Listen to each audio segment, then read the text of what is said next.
पंच कल्याणक महामहोत्सव में आज प्रभु के दीक्षा कल्याणक का संदर्भ है। दीक्षा कल्याणक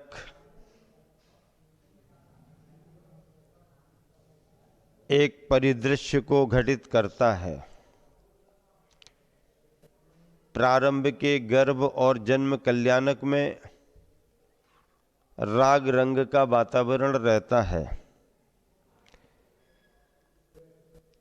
दीक्षा होने के पहले पहले तक कल्याणक के आधे समय भी राग रंग का समय रहता है, लेकिन नीलांजना का नृत्य देखते देखते जैसे ही महाराज आदिनाथ नीलांजना के मरण को समझ लेते हैं, संसार की असारता का उन्हें बोध हो जाता है और वैराग्य के भाव आते ही 12 भावनाएं भाने लगते हैं। तस्वीर बदल जाती है। जहाँ राग रंग का वातावरण था, वहाँ वैराग्य का वातावरण बन जाता है। जहाँ पर नीलांजना का नृत्य चल रहा था, वहाँ पर आत्म निरंजना की स्मृति आ जाती है। आचार्य प्रवर कुंद कुंद स्वामी कहते हैं कि अगर भव्यात्मा को सच्चे और आत्मिक सुख की आवश्यकता है और दुख से छुटकारा पाना चाहता है, तो उसे श्रामण्य को अंगीकार करना पड़ेगा। किसको अंगीकार करना पड़ेगा? श्रामण्य को अंगीकार करना पड़ेगा।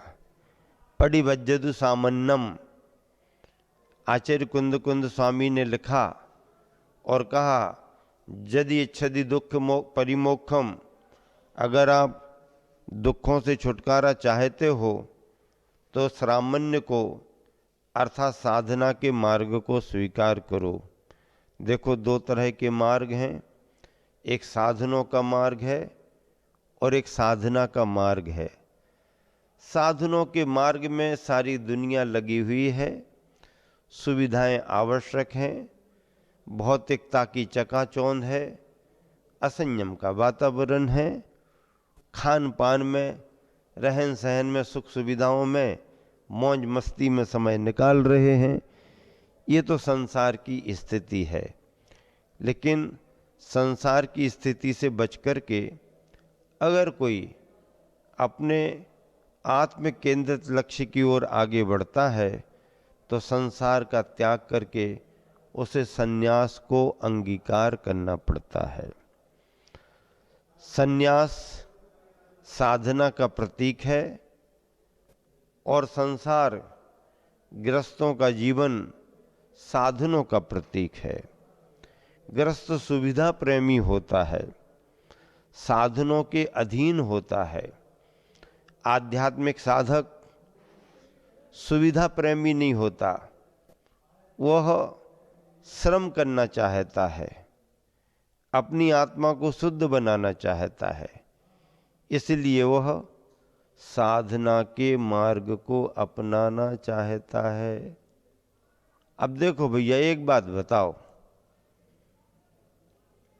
अगर आपको अपना दूध गर्म करना है तो क्या करोगे? दूध गर्म करना है तो क्या करोगे? अग्नि पर रखोगे उसको। अग्नि पर रखोगे तभी तो गर्म होगा। अब अगर आप बर्तन में दूध को रख करके तपाने लगे, तो कोई कहने लगा तुमसे, क्या कहने लगा कि भैया अपन को दूध गर्म करना है तो बर्तन में काय को रख रहे, बर्तन को गर्म काय को कर रहे, दूध गर्म करना तो दूध गर्म करो। हम कहेंगे, अरे भैया दूध को गर्म करना है तो बर्तन में ही रख के तो गर्म करेंगे, बिना बर्तन के कैसे गर्म होगा? एक व्यक्ति तर्क दे रहा है कि दूध को गर्म करना है तो बर्तन की जरूरत नहीं, और एक व्यक्ति कह रहा है कि उद्देश्य तो दूध को ही गर्म करने का है, लेकिन बर्तन के बगैर दूध गर्म नहीं होता। नहीं नहीं, हम अपना बर्तन तो साफ सुथरा रखेंगे, बर्तन को खराब नहीं करेंगे, बर्तन को गंदला नहीं करेंगे, बर्तन की चमक शाइनिंग खत्म नहीं करेंगे, हम तो बर्तन को ऐसे ही कि ऐसा रखेंगे और दूध गर्म हो जाए। तो अगर बिना बर्तन के दूध गर्म होता है तो ना दूध बचता है और ना अग्नि बचती है। इसके लिए क्या जरूरी है? बर्तन को बीच में लाना जरूरी है। और मजे की बात है कि पहले बर्तन गर्म होता है, दूध बाद में गर्म होता है। ठीक इसी तरह जब कभी भी आत्मा की शुद्धि करेंगे तो पहले देह का बर्तन गर्म होगा, फिर आत्मा गर्म होगी। सर्दी नहीं सहन करना, गर्मी सहन नहीं करना, हमसे एकासन नहीं बनता, हम उपवास नहीं कर सकते, हम बैठ कर के माला नहीं फेर सकते, हम तो देरी से सो कर के उठेंगे, हमको जल्दी नहीं उठाना, ये नहीं चलेगा।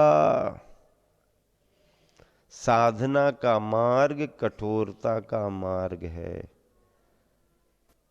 सुविधाएं यहां पर नहीं मिलती हैं। एक व्यक्ति बिना बर्तनों के दूध को गर्म कर रहा है और एक बर्तन में रख कर के दूध को गर्म कर रहा है। मार्ग किसका सही है? दूध गर्म करने के लिए बर्तन में रखना जरूरी है। समझे कि नहीं समझे? हाँ, अब इतनी सावधानी भी रखना जरूरी है कि बर्तन तो तुमने रख दिया तपने के लिए, लेकिन बर्तन में दूध ही नहीं है। अब बर्तन में दूध ही नहीं है तो बर्तन गर्म होता रहेगा, दूध है ही नहीं। तो ऐसे भी देह को तपाना ठीक नहीं है। तुम देह को तपाते रहो और आत्मा का ध्यान ना रहे तो काम नहीं बनेगा। और आत्मा को तपाना है तो देह को तपाना ही पड़ेगा। देह को तपाना ही हमारा प्रयोजन नहीं है, लेकिन बिना देह को तपाए कभी आत्मा तपती नहीं है।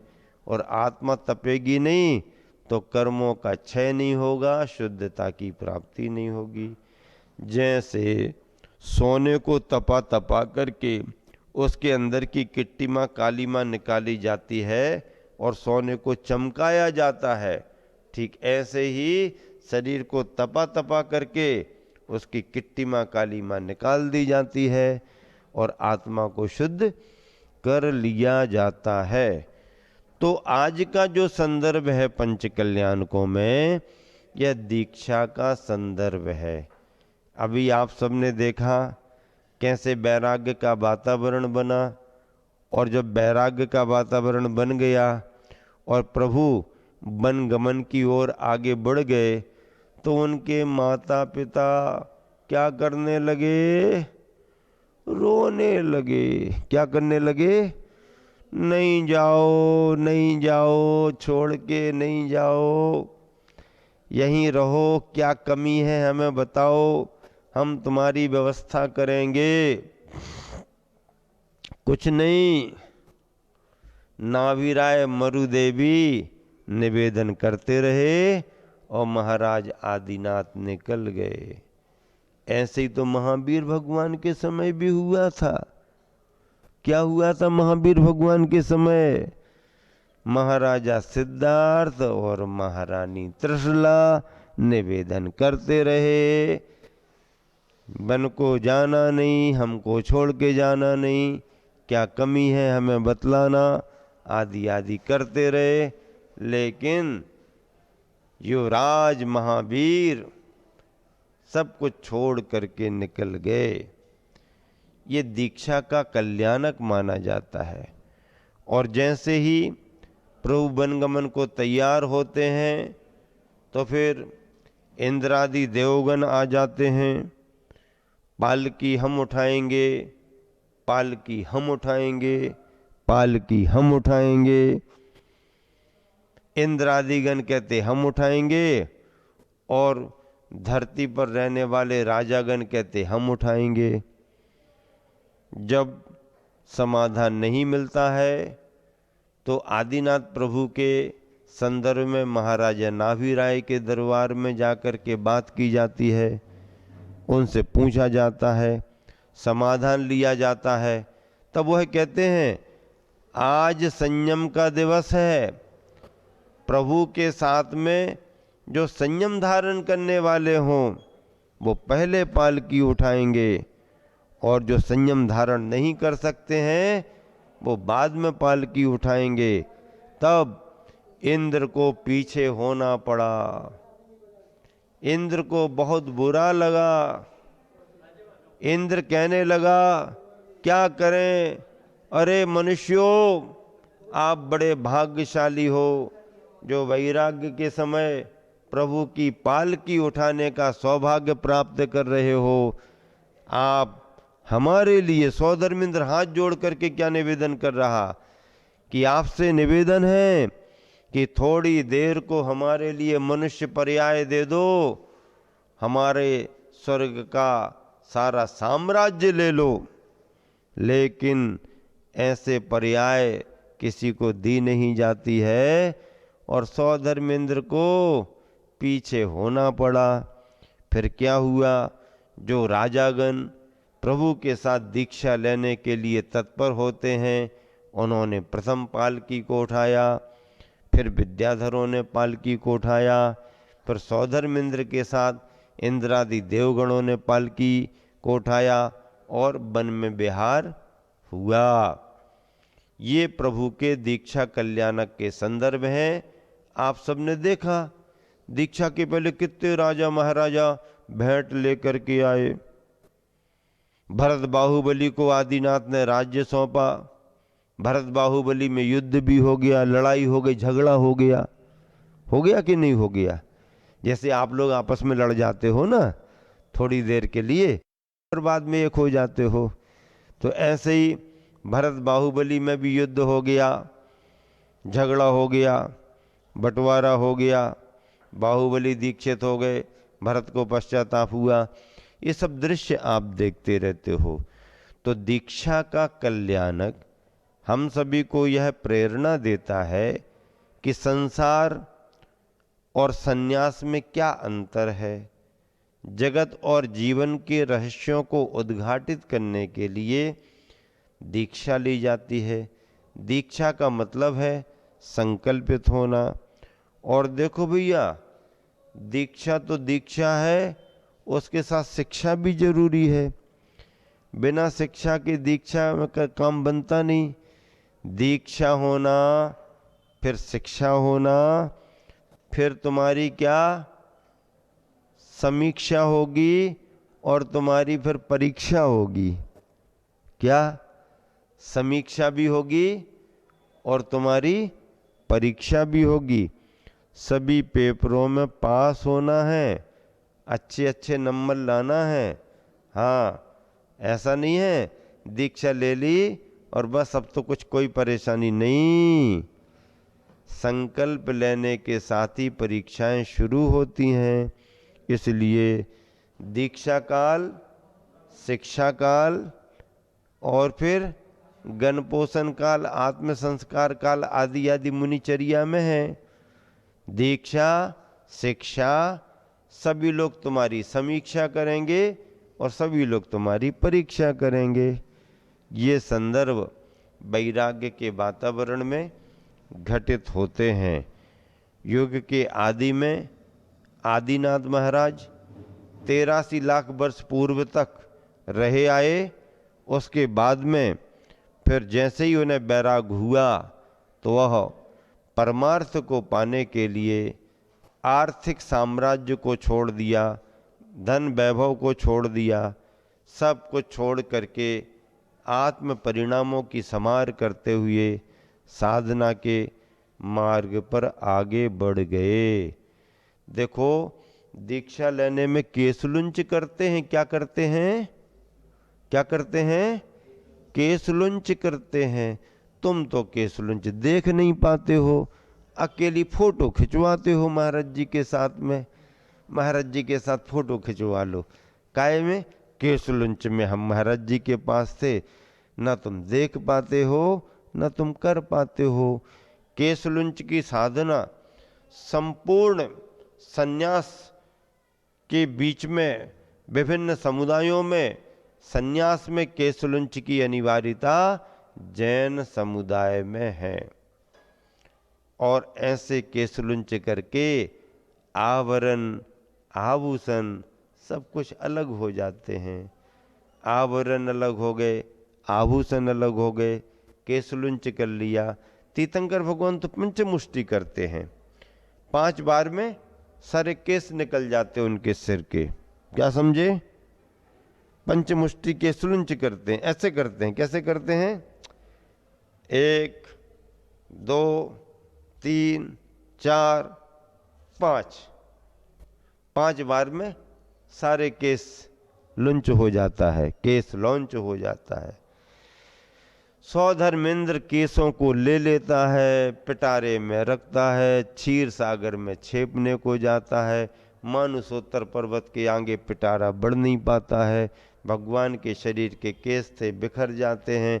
मायामयी केसों की रचना करता है, मंजूसा में रखता है और मायामयी केसों को क्षीर सागर में छेप करके आता है।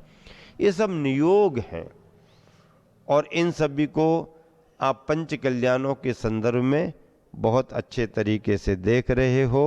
कितना बढ़िया दृश्य दिखाई दे रहा है। धर्म नगरी, वृत्ति नगरी, पिंडरी का वातावरण पंच कल्याणकों से सज गया है। फिर क्या है, आपने घट यात्रा भी की थी, आपने ध्वजारोहण भी किया, आपने गर्भ कल्याणक के पूर्व रूप में समझ लीजिए स्वप्नों को भी देखा, उत्तर रूप में गर्भ कल्याणक की क्रियाएं की, जन्म कल्याणक में जन्मोत्सव मनाया। और आज आप बाल प्रभु का, क्या, जब बाल प्रभु युवा होकर के महाराज बन करके, प्रजापाल बन करके वैराग्य को प्राप्त होते हैं, तो दीक्षा कल्याणक भी मनाया। दीक्षा देखना, दीक्षा लेना, दीक्षा का देना सब बड़े महत्वपूर्ण हैं। हाँ, दीक्षा लेने वाले भी भाग्यशाली होते हैं, दीक्षा देने वाले भी भाग्यशाली होते हैं, और दीक्षा देख करके ताली बजाने वाले भी भाग्यशाली होते हैं।